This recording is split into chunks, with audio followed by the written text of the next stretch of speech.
Hello and welcome to this short lecture on transcription, the first process used to get the information out of DNA and to the rest of the cell so that your rest of the cell knows exactly what to do.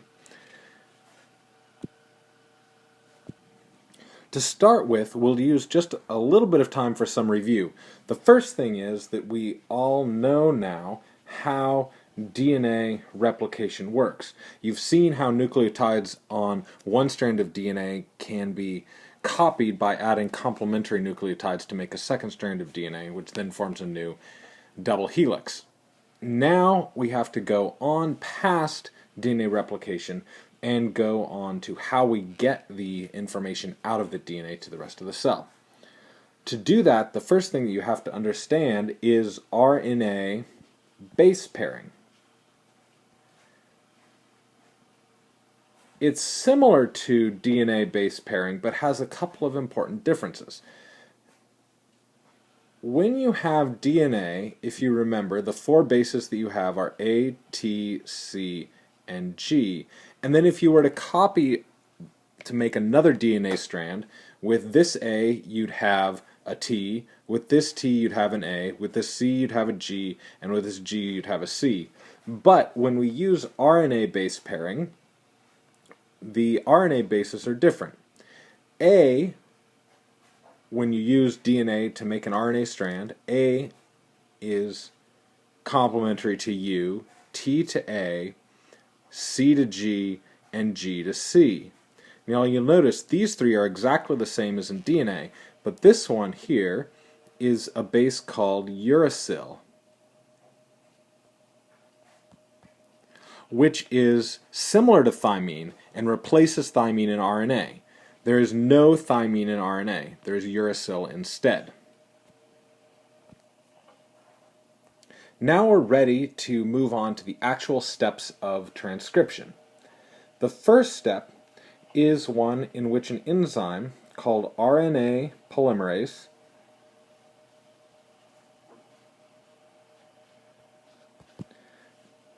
it unwinds the DNA at double helix,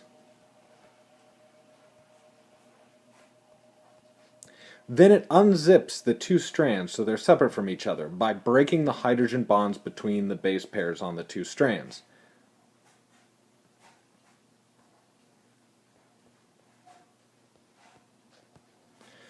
Once the strands are unzipped, then we get the second step, which is that RNA polymerase copies one strand of the DNA. It runs down one DNA strand called the coding strand, and it copies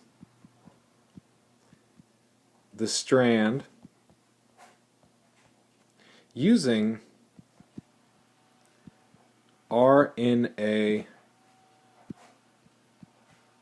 nucleotides. So that means it uses uracil, adenine, guanine, and cytosine, and not thymine.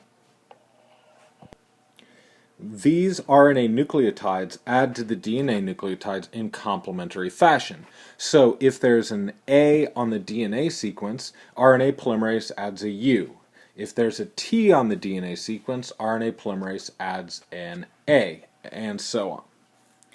Now the last step, step 3, is that the RNA copy is released. It's now floating free in the nucleus. Now we call it mRNA, the M for messenger, because it is the molecule that takes the information out of the nucleus to other places in the cell. The mRNA moves out of the nucleus to the cytoplasm through nuclear pores. Those holes in the nuclear envelope that we learned about last semester. Excuse the poor spelling there, that really is pores. So let's summarize the process in just a couple of drawings. You have a sequence of DNA.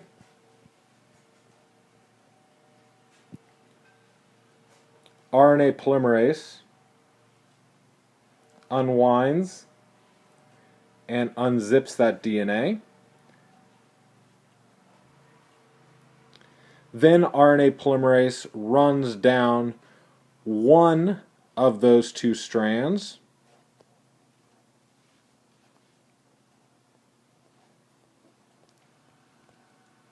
Say the circle here, the black is RNA polymerase, and it's adding little RNA nucleotides in a row right in there. And then finally,